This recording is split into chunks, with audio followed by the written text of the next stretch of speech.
How's it, guys? This is Dayvy FPL and welcome back to the Fantasy Premier League video here on my channel. Now in this video, we're going to be going over the blank game week 29 preview. Talking points covered in this video are going to start off with some admin purposes. We're going to be talking about that midweek football and also the injury concerns that currently plague a game week 28. We're then going to move on to the main talking point of the video, which is going to be all about hits. How many hits should you be taking for blank game week 29? How many players are adequate for a starting lineup in blank game week 29? And then we're going to also talk about why a -4 hit is actually a -2 in a blank game week. The final talking point we're going to be covering is going to be revolving around captaincy, and this week it's actually quite an interesting captaincy debate. The debate's going to kind of come down to ownership versus fixtures, and this week we're going to be seeing that the popular captaincy options might not have the best fixtures. So that's something you're interested in. Sit back, relax, and let's get straight into it.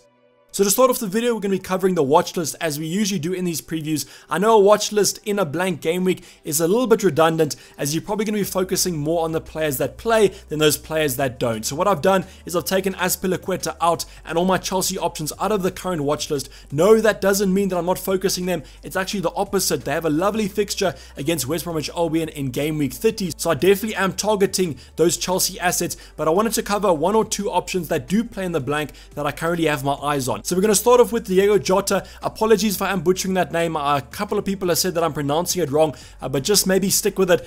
Jota is just a lot easier than maybe a Jota, because I don't know if I'm pronouncing it right if I do say that. So with Jota, with Liverpool, they don't play in blank game week 29, so don't bring him in and expect him to start. But the current scenario with Diego Jota is that he's outperforming Mo Salah, and almost half the price of Mo Salah. That's obviously going to turn a couple of heads. So I am currently looking at Diego Jota as maybe a Salah replacement, and when we do approach that wildcard in game week 31, I still want to keep my eyes and assess the scenario. The one thing I also wanted to cover with Diego Jota is that a lot of people seem to think that he's nailed in that starting 11. Now, while I do agree, out of those front three of Mane, Firmino, Salah, and Diego Jota, he is performing the best out of all of them. But the thing you have to take into consideration is that Firmino's out with a little bit of a knee injury. So no, he's not nailed in the lineup. The only reason why he's kind of starting right now is that Firmino's out injured. And when Firmino does come back, I do expect there to be some rotation. Whether that means that Jota stays in and maybe moves to a wider position, that's yet to be seen. But I wanted to just give you guys a reminder that there is going to be rotation when Firmino does come back from that injury, and Diego Jota is not nailed as of this moment. But I do think with the current form,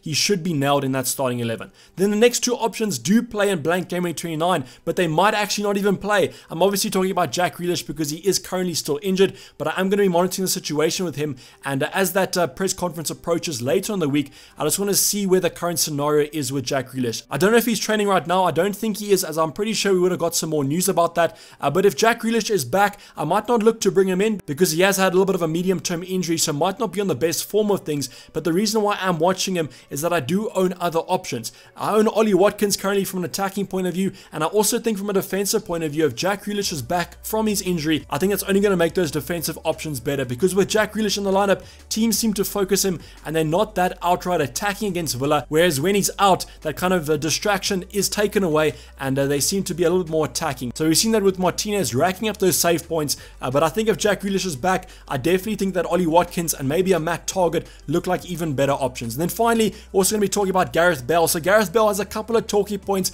to speak about him this week. In the North London derby, was actually taken off before the 60-minute mark, to the surprise of new managers, I'm sure, as if you did bring him in after that Europa League rest, you pretty much assumed that he was going to get the majority of that game, but that wasn't the case. Now, whether it was a fitness concern or a tactical concern, we don't really know, but I'm pretty sure we can assume that it was tactical, and maybe Jose Mourinho wasn't seeing what he wanted out of Bale, so decided to take a substitution. I would also note that there was a formation change. I think that Sissoko came on for Bale, and as you know, Sissoko is not a winger, so I'm pretty sure they look to stack the midfield instead of going for those wide positions. But I don't think that necessarily makes Bale a bad option. I do think it takes a little more into consideration, though, if you are looking to bring him in, as you can expect a potential rotation risk in terms of the Premier League. The nice thing about Spurs, though, is that they do have this Europa League game. I think it's on Thursday evening, so just monitor that situation. I think it would actually fill me with more confidence if I do see Bale starting that Europa League game and getting about that 60-70 minute mark, as it then shows that his fitness is not as concerned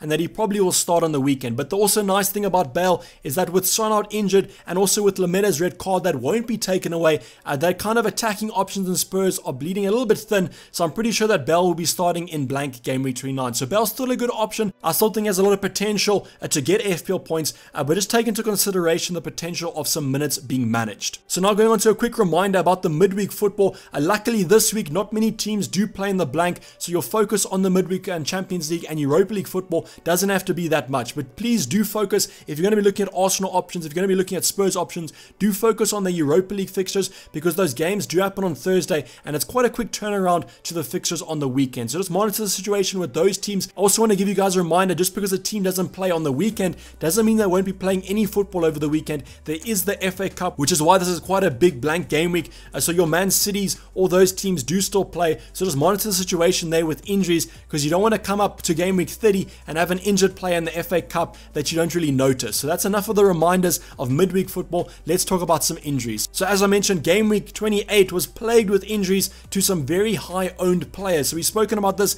in the ultimate guide to blank game week 29 as well as the free draft.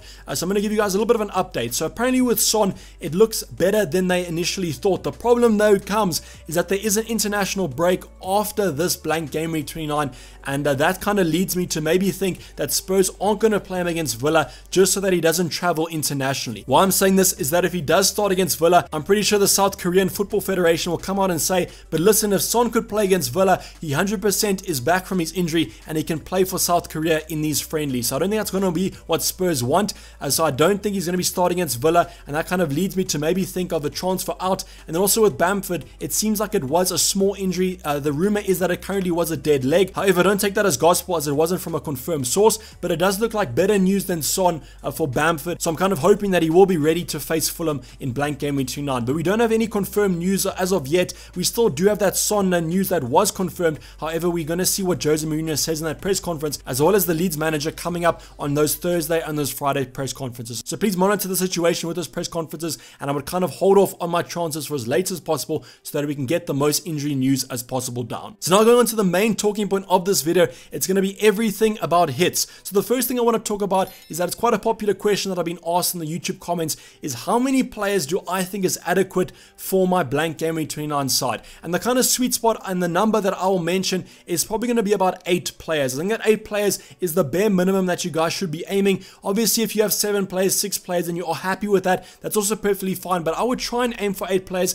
I know that it's quite hard if a Son and a Bamford are out injured, because those are 2 highly owned players. I think if those 2 players are out injured, that number could drop, just because it might be a little bit unrealistic to expect to have a full starting 11 if 2 highly owned players are confirmed out injured. So I think that I would aim for 8 players. However, if you can't get that, it's not the end of the world. And also, if you look at these blank game week fixtures, they're not the best in the world either. So I don't think the expectation, the high ceiling, is going to be that good. So I guess what I would recommend is kind of get as many players as you can fit to your chip strategy. So what I mean about this is don't go out and get a whole bunch of blank game week 29 players and dead end your squad, and then you have a wild card to get out of this, because you got to think that if you don't have a wild card from now to the end of the season, you're going to be stuck with these blank game week 29 players for quite a while, unless you're prepared to take a massive amount of hits from now till then. So that's what I would kind of recommend. If you do have a wild card, you can kind of go hit crazy, as long as you bring in players that you think can return that hit. So the second option is how many hits should you be taking, and this is kind of down to your own specific squads. And I'm already talking about this whole scenario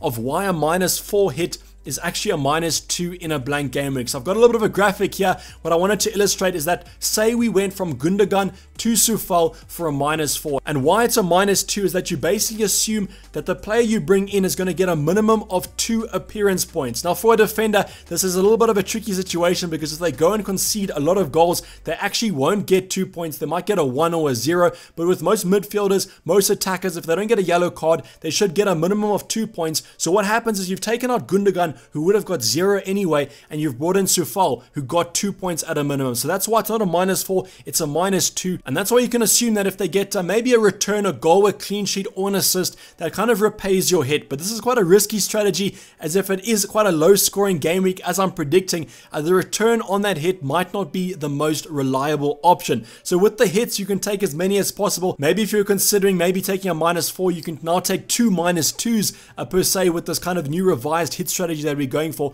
but just make sure that you bring in options that you think are going to return. This means that don't bring in an Aston Villa option if you think that Spurs are going to score, and then you're going to be led with a minimum of -2, and then you're going to have to rely on that defender to get an attacking return. Just be quite sensible with it. I would kind of recommend maybe taking a hit for a Brighton defender, as I am expecting a clean sheet for them, or at least the odds for a clean sheet for Brighton are the highest. And then maybe if you want to be looking at a captain option, that's also worth a -2. Maybe an attacking option that you think is quite reliable, that could be worth a -2. But what I'm trying to say is don't go absolute hit crazy. If you currently have 5 players in your lineup, don't take 5 hits to get a starting 11.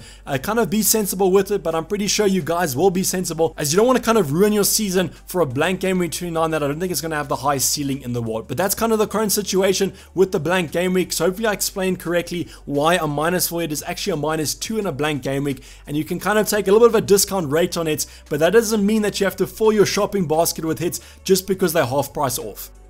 So now go into the fixtures, because as I mentioned, if you are going to be taking a hit for a player, and the current chip strategy that I do own is that I'm going to be wildcarding in game week 31. So what that means is that I can bring an option in this game week for the next 2 game weeks, and if I do take a -2 hit for them and they have 2 great fixtures coming up, that not only makes the options for returns better, but it also makes that a risk of paying off that hit even better as well. So what I did here is I went over to Fantasy Football Hub and I went to the fixture ticker, and I sorted from an attacking point of view the best fixtures for game week 29 and game week 30. So most of these teams are going to be teams with a blank game week fixture, and that's just common sense. But you also have Chelsea there with the fixture against West Bromwich Albion in game week 30, which is why I said in the watch list I still am targeting those Chelsea options, because I think there could be some nice captaincy options and some nice hauls in that fixture. But in game week 29 and game week 30, the current best team from an attacking point of view is actually going to be Fulham. I think this is largely due to Leeds' defensive rating being so low, and that's kind of understandable, although Leeds can sometimes be a little bit hit or miss defensively, and they could actually put in a good shift against Fulham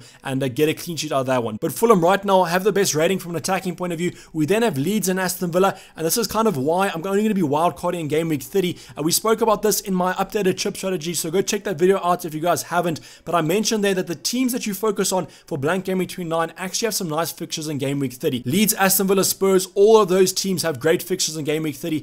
So if you want to go for maybe an option and you want to go for a secure hit, maybe consider a Leeds, Aston Villa, or a Spurs option. So I think that the chance of them repaying those hits are going to be quite worth it. We do have some other options here. Arsenal, West Ham, those fixtures are a little bit hit or miss. I wouldn't be looking at too many Newcastle options. And then also Brighton. I think that Brighton are kind of the hard scenario here, because I really want a lot of them for game week 29, but then they go and face United in game week 30. Now, while Brighton have been defensively better, I do think that United game can be considered a very hard game, and from a defensive point of view, I don't think there's going to be too many clean sheets in that one, but I still think that there could be some faith with Brighton. I mean, they are the best team to have in game week 29 in my opinion for a defensive return, so I do think I'll still be looking at some of those lineups, but I definitely am considering those game week 30 options. So just look at this fixture ticker, maybe pause the video, consider options from each of these sides that you would look at to bring in, and I think these players, if they are at the top of the list, could be worth those -2 hits. And that's why I kind of wanted to cover these 2 talking points next to each other, because the hits and the game week fixtures do kind of go hand in hand. So now going to the last talking point of the video, we're going to be talking about captaincy. So as I mentioned, this is going to be quite an interesting week, because Harry Kane definitely will be the most captain player in blank game week 29. I know that his ownership in the top 10k, we always talk about that top 10k ownership. The effective ownership is going to be absolutely skyrocketing in blank game week 29, and I wouldn't be surprised if that number is nearing that 200% mark. So the options that I have highlighted here are my 3 favorite options. I would have wanted a Brighton attack on here, but I just don't know if I trust them that much, and there's a lot of Brighton options that you can consider, so maybe those points will be quite split, whereas Harry Kane is always that main talisman for Spurs, so you might be trusted more for a return than maybe the other options. So Harry Kane is definitely going to be the most popular, and I can understand why, facing an Aston Villa side that defensively haven't been that great this season, so I can understand why a return from Harry Kane could be quite likely, but I don't know if it's the best fixture out of all these teams. I think the nice differential option here is actually going to be Rafinha against Fulham. You could also go for Bamford. I just don't want to talk about Bamford too much here, because we know that he is currently injured, and we don't know if he's going to be back for blank game week 29. So I've gone for Rafinha, and you could actually argue that Rafinha might be a better captaincy option than Bamford, because his stats are a lot better, currently leading a lot of the attacking lineups in terms of stats, so you can understand why Rafinha could be likely to get a return against Fulham, although Fulham have been defensively better as well, so it's kind of a hard one. I think that Leeds, whenever we do count on Leeds, they generally do disappoint, and that's kind of just my aspect on them. And although they're coming off a draw against Chelsea, it'll be quite a Leeds thing to do, to go and lose against Fulham. there without scoring a goal. So Aubameyang also comes in as an option. Just monitor that current situation with that old disciplinary thing, but I'm pretty sure he'll be back in the lineup for that Europa League game, and then he'll also start against West Ham on the weekend. So West Ham's also a side that defensively have improved. We've seen that they've been quite a resilient defense against United this weekend. They only lost 1-0. However, I don't really know how the chances have flowed in that game. I didn't watch that game, so if it was kind of a chance-heavy game for Man United, I'm pretty sure that Arsenal will get a couple of chances there as well. But they did have a good performance in that North London derby against Spurs, so I'm pretty sure it's going to fill them with confidence. And you can only imagine they're going to try and build on this confidence and hopefully get a good result on the weekend against West Ham. But Harry Kane, definitely the best option in terms of the ownership, but then also Rafinha, in my opinion, is going to be a really nice differential if you have the courage to go for it. So now going into the Fantasy Football Hub predictor tool. So what I've done here is I've taken the 5 top point scorers predicted for blank game week 29. We've got Kane, Bamford, Son, Dunk, and Antonio here. So the interesting option actually is going to be Dunk. Sanchez was also actually covered with Dunk, but I took him out because those two options are quite similar, and I included Tonio right at the bottom. So if you guys do own Antonio, maybe look at a differential caps option, but I think that I generally trust the top 3 as well. This obviously also depends if Son is back from his injury, and we could maybe see him start in that game. The Villa game is a little bit hard to predict whether it's going to be kind of a counter-attacking side or if it's going to be more of a conservative fixture, because if it is a counter-attacking side, then I heavily favor Son, but if it is going to be more of a conservative game, I think that Kane is going to be the better option. So Kane is currently the top predicted point scorer in game week 29 by quite a far margin there, 5.6 considering Bamford's 4.7, but Bamford he has also predicted to score quite well. So you can see here why I'm targeting that Brighton defense, as I think if ever a defender is in the top 5 slots, I know that it is a blank game week, so there's not a lot of fixtures this week, but I mean Dunk is predicted to score quite highly, so that's why I am targeting a Brighton defender. But I think in terms of the caps option, I think Bamford and Kane are probably going to be where you're looking at, but I think that I trust Kane a little bit more than these other options. So this is basically a wrap to the video, guys. Hopefully you did enjoy it. Please don't forget to like it if you did, and subscribe if you have not subscribed yet. I'll be seeing you guys tomorrow for the team selection, where we go over if we're going to be taking any -2 hits and how many we're going to be taking. I'll be signing off. It's been Dayvy FPL, and I'm out. Cheers, bye.